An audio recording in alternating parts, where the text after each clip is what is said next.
پاکستان اور افغانستان کے درمیان استنبول مذاکرات میں ڈیڈ لاک برقرار۔ پاکستانی وفد وطن واپسی کے لیے تیار۔ وفاقی وزیر اطلاعات عطا اللہ تارڑ نے کہا افغان طالبان دوحہ امن معاہدے کے مطابق اپنے بین الاقوامی علاقائی دو طرفہ وعدوں کی تکمیل میں اب تک ناکام رہا۔ پاکستان اصولی موقف پر قائم ہے۔ افغان سرزمین سے ہونے والی دہشت گردی پر قابو پانے کی ذمہ داری افغانستان پر عائد ہوتی ہے۔ واضح کیا کہ پاکستان طالبان حکومت کے ایسے اقدامات کی حمایت نہیں کرے گا جو افغان عوام یا پڑوسی ممالک کے مفاد میں نہ ہو۔ اپنے عوام اور خود مختاری کے تحفظ کے لیے تمام ضروری اقدامات جاری رکھیں گے۔ پاکستان نے مذاکرات میں ثالثی پر ترکیہ اور قطر کا شکریہ ادا کیا۔ وزیر دفاع خواجہ محمد آصف بولے مذاکرات کے اگلے دور کا اب کوئی پروگرام نہیں۔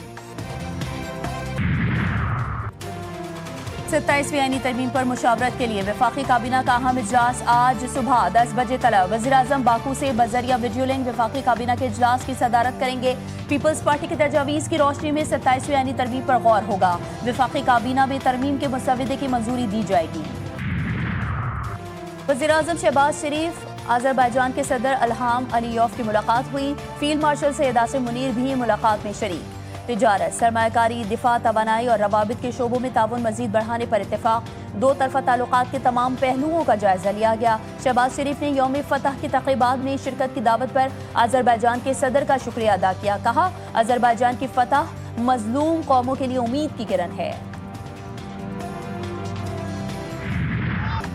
سنی اتحاد کونسل کے سربراہ صاحبزادہ حامد رضا گرفتار۔ فیصل آباد سینٹرل جیل منتقل۔ Chairman P T I barrister Gohar کہتے ہیں حامد رضا کی گرفتاری نہیں ہوئی، انہوں نے سرنڈر کیا ہے۔ سہیل آفریدی کو بانی پی ٹی آئی سے ملاقات کی اجازت نہیں مل سکی، ملاقات ہوگی، تیمارداری بھی ہوگی تو اچھی خبریں آئیں گی۔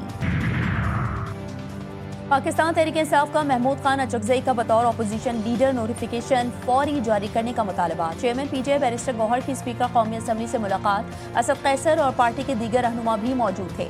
اسپیکر قومی اسمبلی نے کہا یہ معاملہ سپریم کورٹ میں زیر سماعت ہے، جیسے ہی وہاں سے فیصلہ آتا ہے غور کریں گے۔ ایاز صادق کی تحریک انصاف سے پارلیمنٹ میں تعمیری کردار ادا کرنے کی درخواست۔ بہادر سپوتوں پر بے بنیاد الزامات ناقابل برداشت ہیں۔ وطن کے لیے جان دینے والوں کے خلاف بات کوئی محب وطن نہیں کر سکتا۔ وزیر داخلہ محسن نقوی نے کہا وزیر اعلیٰ خیبر پختونخوا نے ہرزہ سرائی کر کے دشمن کو خوش کیا ہے۔ گورنر خیبر پختونخوا فیصل کریم کنڈی نے اپنے بیان میں کہا ہمارے بہادر سپاہی صوبے کے تحفظ کے لیے جانیں قربان کرتے ہیں۔ فوج کے اقدامات پر سوال اٹھانا حوصلے اور عوامی سلامتی کو نقصان پہنچاتا ہے۔ انٹیلیجنس بنیاد پر آپریشن عوام کے تحفظ، امن کی بحالی کے لیے ہوتے ہیں۔ امیر مقام کا کہنا تھا کہ ریاستی اداروں کے خلاف نفرت انگیز بیانات کسی صورت برداشت نہیں کیا جا سکتے۔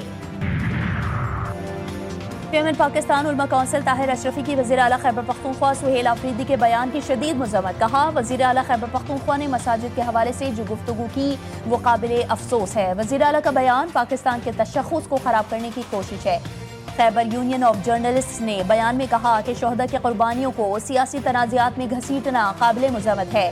شہداء کے لہو اور عبادت گاہوں کے احترام پر سوال اٹھانا افسوسناک ہے۔ اسلام آباد پولیس کے خلاف سوشل میڈیا پر مہم جھوٹ پر مبنی قرار۔ وزیر مملکت برائے داخلہ طلال چودھری کہتے ہیں کہ جعلی ویڈیوز کے ذریعے اسلام آباد پولیس کو بدنام کیا جا رہا ہے۔ پرانی ویڈیوز کو سوشل میڈیا پر ڈرامائی انداز میں پیش کیا جا رہا ہے۔ طارق فضل چودھری بولے پروپیگنڈا کرنے والے عناصر کو بے نقاب کرنا ہماری ذمہ داری ہے۔ آزاد کشمیر کے شہریوں کے ساتھ ناروا سلوک سے متعلق خبریں بے بنیاد ہیں۔ کشمیریوں کے لیے ہمارے جذبات کسی سے ڈھکے چھپے نہیں۔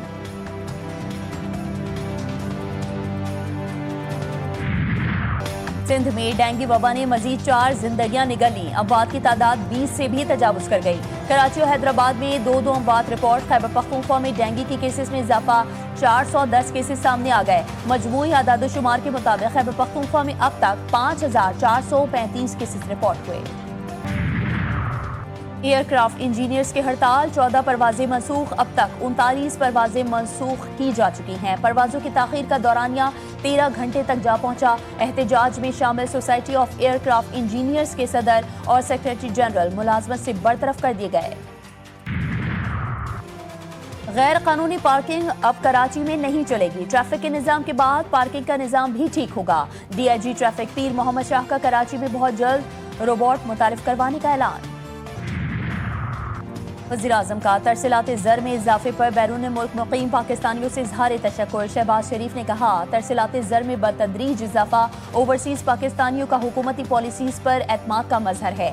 بیرون ملک مقیم پاکستانی خون پسینے کی کمائی سے ملک و قوم کی خدمت کر رہے ہیں۔